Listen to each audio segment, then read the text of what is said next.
Bismillahirrahmanirrahim. Assalamualaikum warahmatullahi wabarakatuh. Kali ini kita akan membahas tentang perkembangan psikososial pada dewasa awal atau dewasa muda atau young adulthood.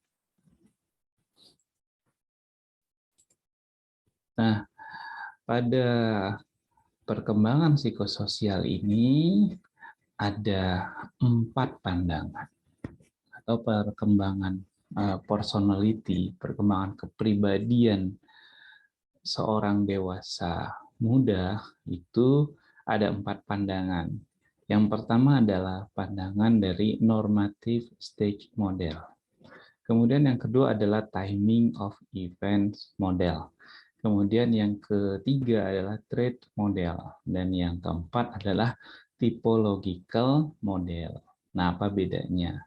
Kalau normative stage model itu dia menjelaskan tentang perkembangan psikososial itu didasarkan kepada keurutan waktu. Sedangkan timing of event model itu menjelaskan bahwa perkembangan psikososial seseorang itu didasarkan pada kejadian pada hidupnya yang dianggap penting. Kemudian trait model itu fokus pada mental, emosional, temperamental, dan behavior trait. Sedangkan typological model itu dia mengidentifikasi tentang personality itu dibagi dalam beberapa tipe. Ya, itu yang dimaksud dengan normative stage model, timing events model, trait model, dan typological model. Kita bahas satu-satu. Normative stage model. Nah, normative stage model tadi sudah dijelaskan ya, bahwa pandangannya itu melihat pada tahapan kehidupan seseorang. Tahapan kehidupan seseorang mulai dari dia kecil, besar, anak-anak, remaja, dewasa, dan seterusnya. Normative stage model ini tokohnya yang terkenal adalah Erik Erikson. Ingat ya, Erik Erikson itu teorinya adalah psikososial teori. Ada 8 tahapan. Nah, untuk dewasa awal ini, tahapannya adalah intimacy versus isolation. Ya, intimacy ini nanti yang merupakan tema kehidupan bagi dewasa awal. Ya. Intimacy versus isolation itu jadi menurut Erik Erikson bahwa pada tahapan dewasa awal 20 kurang lebih 20 sampai dengan 40 tahun, maka mereka memiliki krisis. Krisisnya ini tentang intimasi, tentang kedekatan dengan orang lain. Jika dia bisa melakukan mencapai intimasi, maka dia akan menjadi orang yang berhasil dalam hal intimasi. Sebaliknya, kalau dia tidak berhasil dalam hal intimasi ini, tidak berhasil mengatasi krisis dalam kehidupannya di tahapan ini, maka dia mengalami yang disebut oleh Erikson sebagai isolation. Orangnya merasa sendiri, gitu ya, merasa kesepian, seperti itu. Tokoh lain yang membahas tentang normative stage model ini adalah Phylian adaptive mechanism. Nanti kita bahas di slide selanjutnya. Kemudian ada Levison, teorinya life structure. Jadi menurut Levison, yang mendasari pola perkembangan seorang itu apa yang dianggapnya penting.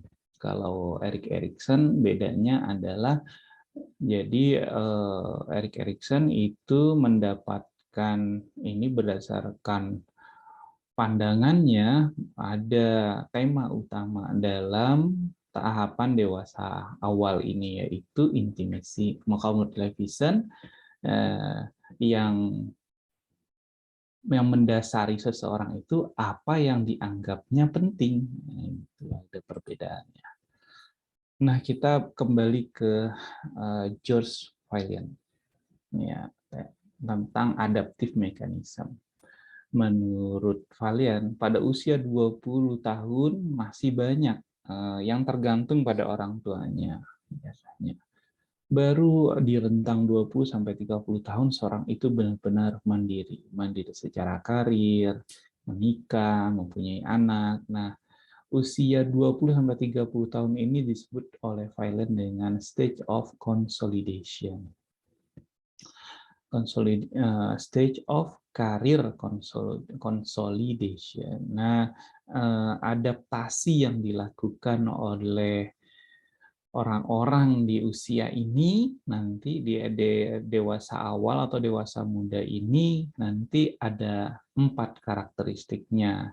Ada yang sifatnya mature, ya, ada yang sifatnya immature, ada yang sifatnya psikotik dan sifatnya neurotik. Yang mature itu artinya dia bisa beradaptasi dengan baik. Ya, contohnya ketika dia mengalami suatu masalah, dia bisa tetap mengatasinya dengan humor misalnya. Kemudian kalau immature ya artinya dia belum dewasa. Kalau psikotik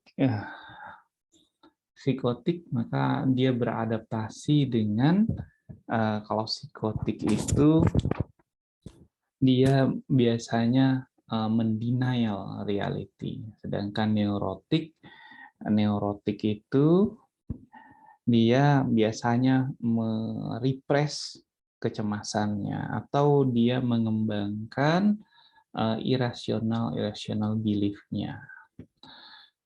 Nah, orang-orang yang menggunakan mature mechanism ini, menurut penelitian, mereka lebih sehat secara mental, lebih sehat secara fisik, lebih bahagia, serta lebih puas dalam kehidupannya. Nah, itu tadi adalah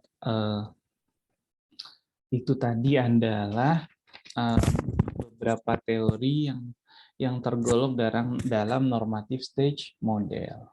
Kemudian ada model yang namanya timing of event model. Nah, timing of event model ini pandangannya itu dibandingkan dengan melihat perkembangan kedewasaan usia itu didasarkan pada usianya. Jadi perkembangan kepribadian seseorang itu dilihat didasarkan daripada usianya, dia melihat pada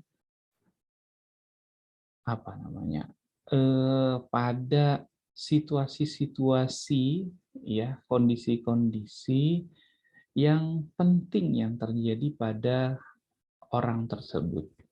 Itu. Jadi kalau normatif event itu dia adalah misalnya tahapannya itu adalah bayi, anak-anak, remaja yang dilihat seperti itu, maka di time events model ini dia melihat pada kejadian-kejadian yang penting dalam kehidupan seseorang itu, ya. Namanya disebut dengan social clock. Social clock itu adalah waktu-waktu yang disepakati, waktu-waktu yang diharapkan, waktu-waktu yang secara normatif diharapkan itu terjadi pada seseorang dan itu dianggap penting, seperti pernikahan, kemudian menjadi orang tua, kemudian masuk ke pekerjaan, kemudian pensiun gitu. Nah, itu jadi perkembangan seseorang itu dilihat pada waktu-waktu seperti tadi, waktu dia menikah, waktu dia mengasuh anak, waktu dia masuk kerja, waktu dia pensiun. Nah, seperti itu. Tokohnya adalah Bernice Neugarten. Kita lanjut ke trait model. Nah, trait model ini artinya melihat trait seseorang. Ya, dia melihat trait seseorang. Itulah. Melihat kepribadian seseorang didasarkan pada traitnya. Nah, teori yang terkenal itu dari Costa dan McCrae. Udah tahu ya teorinya, biasanya ini teori yang cukup terkenal gitu ya. Jadi pada teori Costa McCrae ini dia dilihat bagaimana stabilitasnya dan perubahan trait personality seseorang. Nah, kata Costa McCrae ada 7 faktor yang bisa dilihat, yaitu neurotism, extraversion, openness to experience, consciousness, dan agreeableness. Untuk mengingatnya, ini bisa diganti nih susunannya ya. Five teori ini bisa dirubah nih. Kalau saya mengingatnya dengan ocean. O, openness to experience, C, consciousness, E-nya extraversion, A-nya agreeableness, dan neuroticism. Ya, bisa diakronimkan dengan ocean. Nah, ini adalah bagian dari Big Five teori, Big Five faktor, teori model dari Costa dan McCrae. Ya, jadi yang N ini tadi neuroticism itu dia mencakup anxiety, angry hostility, vulnerability, depression, impulsiveness, dan self-consciousness. Sedangkan E, extraversion itu menyangkut excitement, seeking, assertiveness, activity, warm, positive emotion, dan gregariousness. Untuk yang O, openness, fantasi, estetik, feeling, action, idea, dan value. Untuk C, consciousness, achievement, striving, deliberation, competence, self-discipline, order, dan dutifulness. Gitu. C itu maaf, salah. C itu, ya benar, C itu consciousness. Dan A, agreeableness, altruism, compliant, tender-mindedness, straightforwardness, trust, sama modesty. Nah, itu adalah faktor-faktor, subfaktor dari 5 faktor yang tadi, yang ya, 5 faktor besar. Jadi ada 5 faktor besar tadi yang disingkat dengan ocean tadi, ocean, OCEAN. Nah, itu dilihat lagi ada subfaktor-subfaktornya tadi yang saya bacakan di sini. Nah, itu dilihat mana yang lebih dominan pada seseorang. Nah, itulah trait model. Jadi kita melihat kepribadian seseorang itu didasarkan pada trait-traitnya. Kemudian ada yang namanya typological model. Typological model ini pendekatannya itu dia melihat personality itu melihat fungsinya secara khusus itu dilihat didasarkan pada tipe-tipenya, Nah, salah satu dari typological model ini dia yang disampaikan oleh Block dan Casby, ya, didasarkan pada ego resiliency, dan ego control. Nah, ego resiliency itu adalah adaptasi kita ketika sedang berada dalam tekanan, berada dalam stres. Dan kalau ego kontrol itu artinya adalah self control atau kontrol diri. Jadi kalau kita lihat, kita bandingkan antara ego resiliensi dan self control, maka kita akan mendapatkan variasi, ada 4 variasinya ya. Jadi yang ego resilient, nah seperti ini barangkali gambarnya kalau lebih mudah ya. Jadi ego control itu, kalau ego resilience-nya tinggi, ego kontrolnya tinggi, maka itu yang disebut dengan resilient. Kalau ego kontrolnya itu ego kontrolnya itu tinggi, ego resiliensinya tinggi, tetapi ego kontrolnya itu rendah, maka namanya brittle. Kalau ego kontrolnya sangat tinggi, tetapi ego resiliensinya itu rendah, maka disebut dengan disebut under control. Kalau dia ego resiliensinya tinggi, tetapi ego kontrolnya rendah, dia disebut dengan over control. Paham ya maksudnya ya? Jadi ini adalah kombinasi antara ego resiliensi dan ego control.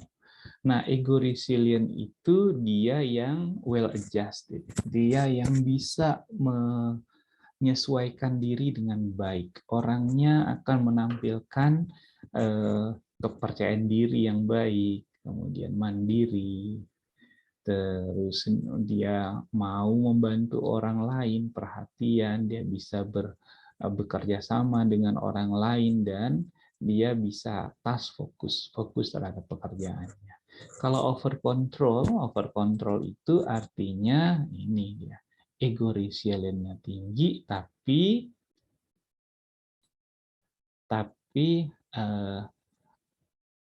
ego kontrolnya, kontrol dirinya itu rendah, maka dia menjadi orang yang pemalu.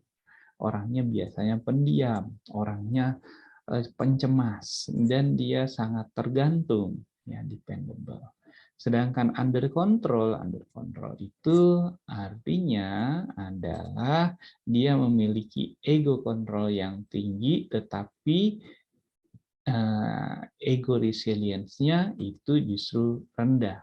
Ya, dia kurang bisa mengontrol dirinya. Maka yang terjadi dia orang yang aktif, energetik, tetapi dia impulsif. Ya, dia impulsif. Kemudian dia juga jadi keras kepala dan mudah sekali terdistrak.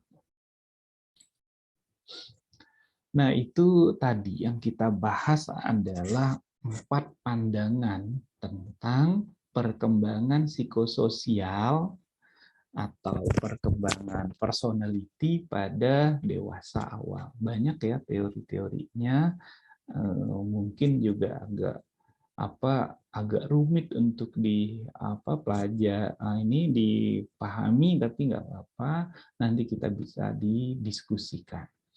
Kemudian kita lanjut ke tentang intimate relationship di dewasa awal atau dewasa muda ini. Intimate relationship ini yang paling umum terjadi adalah friendship, ya, friendship, pertemanan. Yang lebih jauh lagi, intimate relationship ini adalah cinta, ya, love. Ya, cinta ini ada tokoh yang menjelaskannya secara detail, yaitu Robert J. Sternberg. Ya, dia menyampaikan teori tentang triangular theory of love, yaitu 3 elemen cinta. Jadi dalam percintaan itu ada 3 elemen. Elemennya itu adalah disebut dengan intimacy, passion, dan commitment. Intimacy itu terkait dengan emosi seseorang, ya, kedekatan seseorang secara emosional. Sedangkan passion itu adalah aspek elemen motivasional, ya, passion. Sedangkan komitmen itu aspek dari kognitif elemen, ya, kognitif. Jadi kalau gampangnya itu seperti ini. Jadi dari tiga elemen tadi, maka kita akan mendapatkan jenis-jenis cinta. Jenis-jenis cintanya itu ada 2, 4, 6, 8. Ada 8 bentuk. Yang pertama adalah non-love, enggak cinta. Enggak cinta itu tidak ada intimacy, enggak ada passion, enggak ada komitmen. Itu non-love. Ada liking. Ada jenis cinta yang disebut dengan liking, hanya suka aja. Ini cuma intimacy aja, yang lainnya nggak ada. Passion sama komitmen nggak muncul di sini. Jadi dia cuma intimacy aja. Dia memiliki emosi yang suka sama seorang itu. Nah, ini disebut dengan liking. Ada lagi namanya infatuation. Infatuation dia hanya passion aja.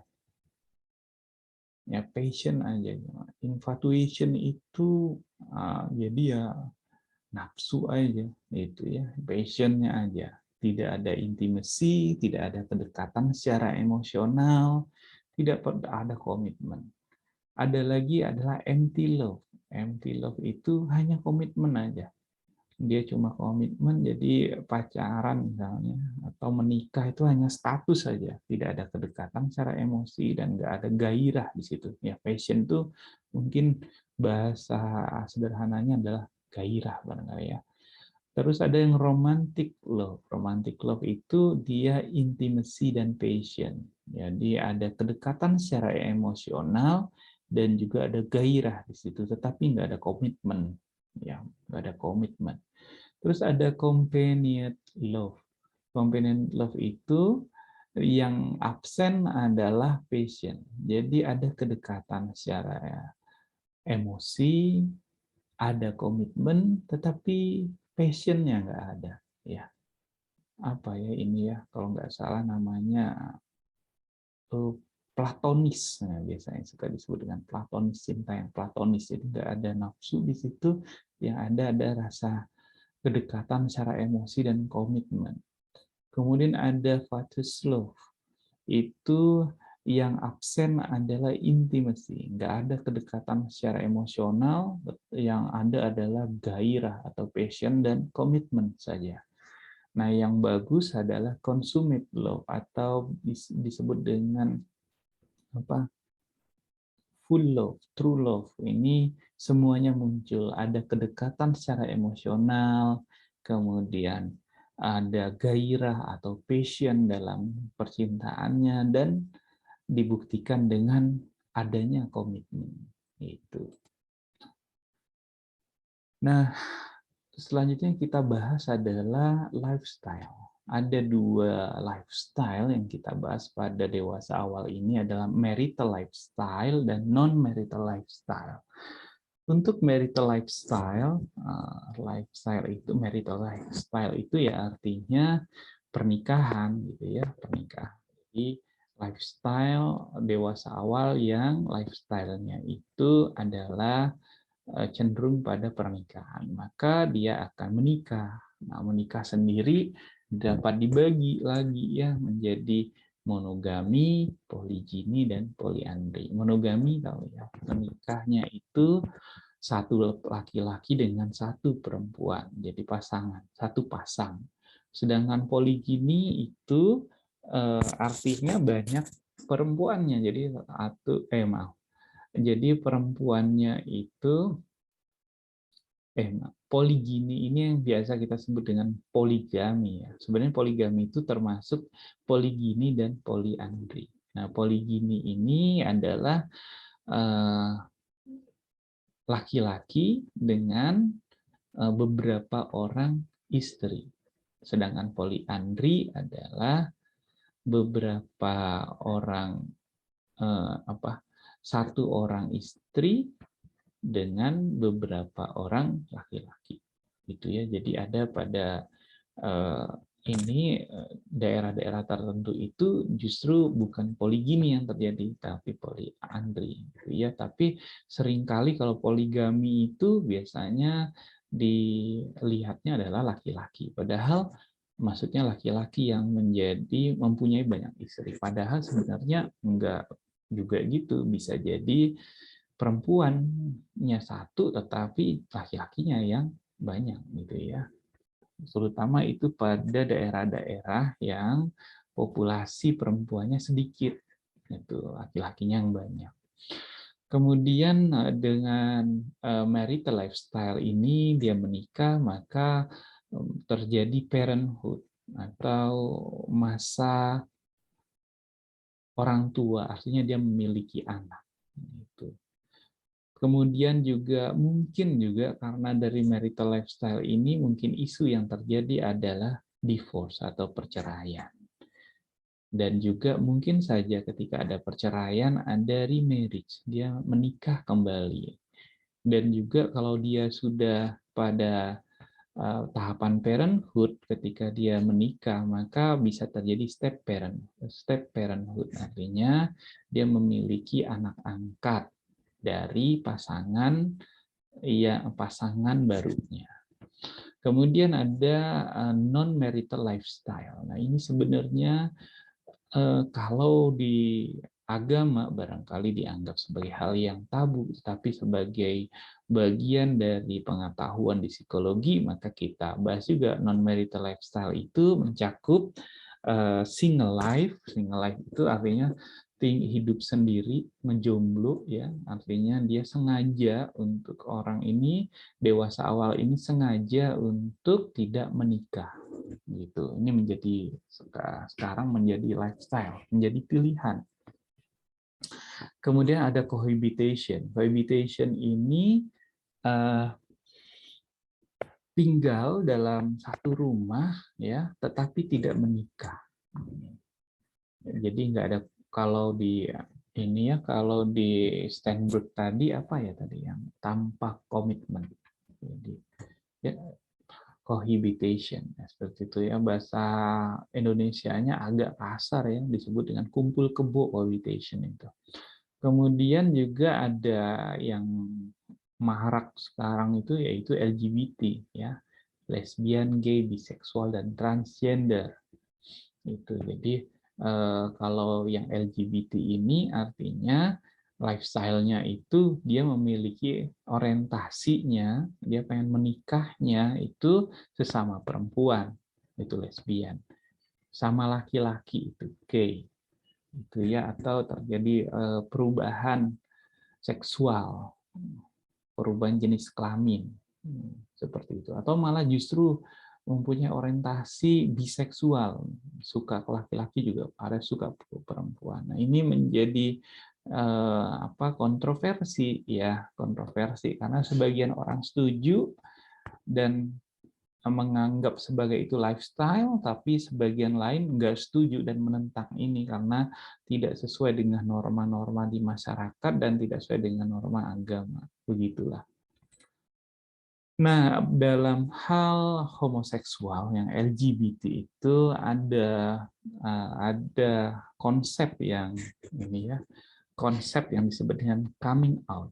Coming out itu adalah proses membuka diri, menyampaikan orientasi homoseksualnya kepada orang-orang. Nah, menurut King ada 4 stage dalam coming out itu, yaitu pertama dia recognition of being homosexual. Dia menerima, mengenali, mengidentifikasi, mengenali bahwa dia adalah orang yang homoseksual. Itu tahap yang pertama. Tahap yang kedua adalah getting to know other homosexual and establishing sexual and romantic relationship. Jadi tahap yang pertama adalah dia mengenali bahwa dianya itu homoseksual. Yang kedua itu dia mengenal orang-orang yang seksual lain dan kemudian membangun hubungan romantik dan hubungan seksual. Tahap ketiga adalah telling family and friend, menyampaikan tentang homoseksualnya itu, orientasi seksualnya itu kepada pada keluarga dan teman-temannya. Kemudian yang tahapan keempat itu adalah complete openness. Dia terbuka secara umum, nggak malu-malu lagi menyampaikan bahwa dia termasuk orang yang homoseksual. Nah, sekali lagi saya ingatkan bahwa ini adalah teori yang kontroversi. Ya, kontroversi artinya seringkali dianggap tidak sesuai dengan norma seperti itu. Tapi sebagai orang yang bergerak dalam bidang akademis, kita hanya ini aja belajar mengenai fakta-faktanya saja. Nah, demikian yang bisa saya sampaikan untuk perkembangan psikososial pada dewasa awal ya. Berikutnya jika ada yang mau ditanyakan, mari kita bahas di diskusi. Assalamualaikum warahmatullahi wabarakatuh.